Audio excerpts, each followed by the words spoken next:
view that how it is going to affect or impact the India-seated international arbitrations and also the arbitrations seated outside India.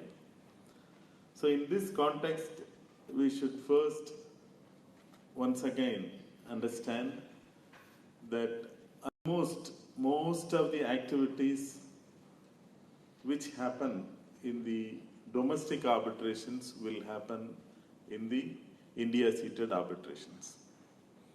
But at the same time, amendments so that we can discuss the matter in detail. The Act, as my earlier speakers told, even though the new Act was to come in force long back because of various law commission reports and various recommendations by the parliamentary committees, there was a long delay in bringing the amendments to force. But the amendments which have come in the month of October 2015 with effect from 23rd October 2015 have really made a big change to the arbitration scenario of India, there is no doubt about it. The amendments have tried their level best to face each and every challenge what has been faced by the parties who are arbitrating with seats in India and also for the parties who were choosing the seats outside India. This amendment, the first thing, the important thing is, you can say that the arbitrations which are happening in India, most of them, including the international arbitrations with public sector undertakings, are happening in the ad hoc style only. Even now, the international parties, when they suggest, if they suggest foreign arbitral institutions or our own Indian arbitral institutions, the public sector undertakings, who are the biggest consumers of foreign services and products, refuse to accept those. They are very comfortable with ad hoc arbitrations only. So in that process, the biggest challenge what we were facing earlier was to get an arbitrator appointed, you need to approach the Supreme Court when it is an international arbitration. So there were earlier some doubts whether the Indian subsidiary of a foreign company can be treated as a foreign company. Then the law was settled that if it is an Indian registered company, they are treated as an Indian party only. They don't enjoy the benefit of a foreign investor. But at the same time, if the original company or the mother company has a problem, then it can be treated as an international arbitration. So the idea is very clear. One foreign company and an Indian company, if they have a dispute and in which there is an ad hoc arbitration clause, you need to approach the Supreme Court for getting an appointment of arbitrator. So in this process, Supreme Court also used to take about 6 to 9 months, which is very, very excessive in the international standards. Now the new law has brought in a ceiling that from the date of service of notice to the other party, you need to complete the process of appointing an arbitrator within 60 days.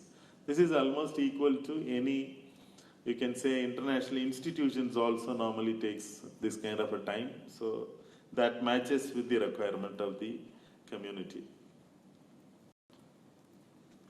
The second one is, Indian courts are very swift and fast in handling the urgent matters. You can even, if senior counsel like Mr. Raja is there, the Madras High Court may give an interim order on the same day by filing an application in the morning, and they can get an order. It's a very swift practice in India for urgent matters. You can go, mention in the court, and explain the urgency, they deal it. But the next time when it comes, you don't know, it takes longer time. So what parties did was, you go and take an interim order against something, and then sleep over that for a longer time without even initiating the arbitration proceedings. So there was no ceiling for that. Now the Act has brought in a ceiling that within a stipulated time, you need to initiate the arbitration proceedings. Otherwise, you will lose the protection of the interim order. So this expedites the parties to go for an arbitration. And the fees, the third issue or the third major issue what was faced by Indian parties or an unpredictable fee. I will not say it is high, I will not say it is low. Many of you international arbitrators know very well there are much bigger fees is charged in international arbitrations when you compare with judges-headed, Indian-seated international arbitrations. Even though they charge it like sitting fee, writing fee, reading fee, and so many fees. But still, they cannot take a bigger fee from the party, so they divide it and they spread the arbitration hearings for a very long time to achieve their required fee. So this finally brought in an inefficient mechanism into the arbitration process because both the arbitrator as well as the lawyers were dragging it on for a longer time. Now the new act has brought in a fee schedule. It's a guided fee schedule. It's not a final fee schedule. You cannot say that this is what you have to follow. Actually, this fee schedule is attached to section 11. That means the appointment of arbitrator by the court in ad hoc proceedings. When there is an ad hoc proceeding, when the court is appointing an arbitrator, courts can say that this fee schedule will apply. There is also a maximum fee schedule, which many of the international arbitrators may not agree. It's like, you can say, $50,000 US is the maximum fee. So, which is not really possible in international matters because many of the international arbitrators' travel fee itself may exceed this $50,000. So that is a disadvantageous thing. But carefully, government has chosen not to make it mandatory. It is only a guidance to the courts while appointing the arbitrators. But you see, international practice also we should see at this point of time. There are two types of fee everywhere now being in. One is on the basis of the quantum. That means they will take the claim amount, add the counterclaim amount, and fix a fee on that basis, a percentage, what is given in the schedule. This is one fee approach. Suddenly people started asking questions. There are supply contracts where not much of a documents involved, not much of witnesses are involved, not much of a work also is there for arbitrator. Why he should get a percentage out of $1 billion supply contract? That is why first time, Hong Kong International Arbitration Center came out with a proposal that fee can be charged on workload basis instead of the quantum. So the option was given to the parties. You can choose either the quantum-based fee schedule or you can choose the workload-based fee schedule.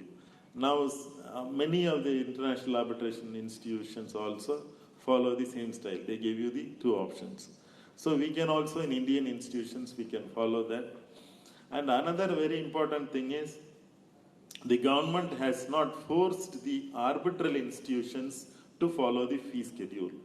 They can always go for a higher fee schedule. Specifically, it is stated. So, real good level playing field open market is given to all Indian arbitral institutions as well as international arbitration institutions. At this point of time, our friend from CTAC is here. One restriction, if you compare with China with regard to the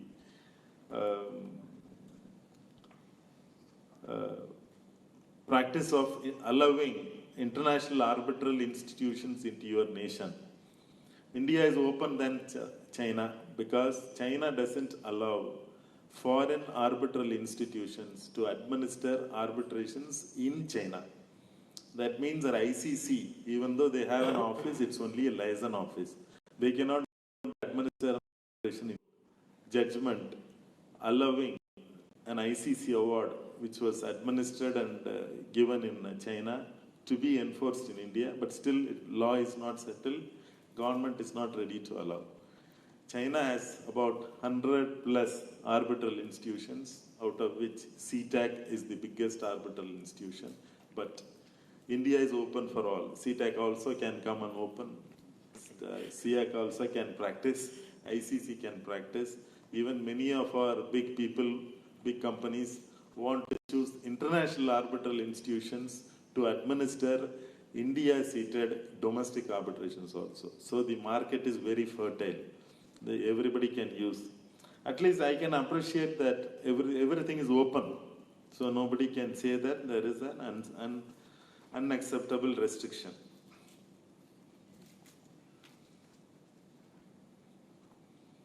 And the other one, as the earlier speaker also spoke, that one of the other controversial issue in this new act is the time restriction for completing the awards. Time restriction for completing the awards starts from the formation of the tribunal, that is, appointment of an arbitrator. From that date, it is the mandate given to the arbitrator that he has to complete the entire process and also pronounce the award. This has to happen within 12 months. Otherwise, the arbitrator loses the mandate to continue as an arbitrator. Unless, then the parties can mutually extend it by 6 months for bona fide reasons. Otherwise, only courts can to extend. A big criticism is always we say to keep courts outside. Now this will push many arbitrations into courts. This is the main acquisition, or you can say apprehension about this particular provision. But in my opinion, practically, if you see, every single arbitrator is on their toes to complete the arbitration within 12 months. Because they don't want to lose their mandate to go. So they push the parties also to come and complete the process. It is not unusual that there is a time limit. If you ask, again, my friend Brad, he will tell CTAC and Beijing International Arbitration Center ensures 80% of the arbitrations getting completed in 6 months. They are able to do that. They have a case management council who really follows up with every single hearing, every single arbitration hearing. They really closely follow up with the arbitrator. They don't give too many assignments to an arbitrator. They want them to fully declare. If an arbitrator is holding 10 briefs, he should not take another brief. Why he should have 25 briefs and delay the whole process? If you take an arbitrator's diary, he will say that, no, next 2 months I don't have a time. Then what hell you take this brief? You should have given it up. You should give it up because it is a commercial matter, money matter. People are struggling to get back their financial rights. So it is the responsibility of the arbitrator to complete it within that time. Otherwise, they should not do that. That declaration also, this act mandates that at least an apprehension that you may not be able to complete this process in 12 months. Right to extend the time. While dealing those applications for extension, the court can evaluate who made the mistake, either party A or party B or the arbitrator. And impose certain terms. That means they can impose cost. They can, if party A is delaying the process, they can impose cost on party A. If it is delayed by party B, then cost can be imposed on party B. If arbitrator is delaying, arbitrator's fee can be cut. This is what is the process. But when it was announced first, everybody was so irritated. Everybody, particularly arbitrators, how can they cut the arbitrator's fee? Now ICC has come out with a similar proposal. Everybody is agreeing. ICC has come out with a proposal saying that we will also cut our fee if arbitrator is not able to complete the process within the schedule finalized by the ICC. So that is also another thing which really helps the parties to fast track. The next provision is fast track arbitrations in India. You know, many of the finance, supply contracts, and contracts like design contracts, these are just on the basis of the pleadings and on the basis of the papers available to the arbitrator. So many countries and many arbitral institutions give an option to choose fast track arbitration, but here the law has given you a clear provision to apply in your arbitration clause. You may ask, when can I use fast track arbitration? No, but the other party will not agree when the arbitration is going to start. You should not do at that point of time. If you think any issue arising out of this contract will not require any kind of oral examination or oral document, oral witnesses, then you can incorporate in your arbitration clause itself that we choose an fast track arbitration. If both the parties sign that in the initial stage itself, then your arbitration has to be completed within 6 months, which is a very good thing for major finance companies, because they know well for no reason a defaulter will be able to drag you for years, examining 5 witnesses, putting 5 additional documents, asking for discovery, asking for so many other documents and so many other things, which is not necessary. You can put a clear this thing. The parties choose the fast track procedure. Then it will cut down your time to the 6 months. Where I am? Oh, okay. So let me a little bit go faster.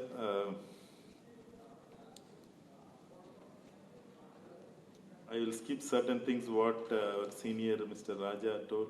The next one is costs. Indian coast and Indian arbitrators are very, very generous. They always think that winners get it all. That means a fellow who wins the arbitration is a real winner. It is not true. That fellow should have got the money 6 years back or 5 years back. He is getting it after a long struggle, after paying so much of fees, paying so much of struggle, interest, everything. So the costs were not imposed by the arbitrators or courts. That is one of the reasons why everybody were appealing. Everywhere there will be an appeal. If there is a possibility, there will be an appeal. Otherwise, there will be a revision. This was the process. Now, this has put an end to that. A clear arbitration cost can be awarded to the parties. You can claim, including the lawyer's fees. And with regard to the foreign seated arbitration, one welcome thing is earlier Indian courts were not allowed to give interim order in favor of a foreign seated international arbitration. Now it is permissible. With regard to the other things, not much changes. The public policy and all those things are restricted. The scope is restricted, so it will not affect the process. And Indian courts are also very progressive. 30 seconds I will take. You may not have seen such an arbitration clause anywhere else, or if you have seen, I will love to share with you how generous and progressive Indian courts are. There was a clause which provided for an arbitration in India, and after that award is come, if any one of the party is not agreeing with that, they can go for a UK seated arbitration, challenging this award, and then whatever is the final outcome of the UK award is final. Many of the arbitration professionals will not agree this. What I am telling you from this is, courts are favoring arbitrations even in unacceptable situations like this. Thank you very much for the opportunity. There is a bright future for arbitration.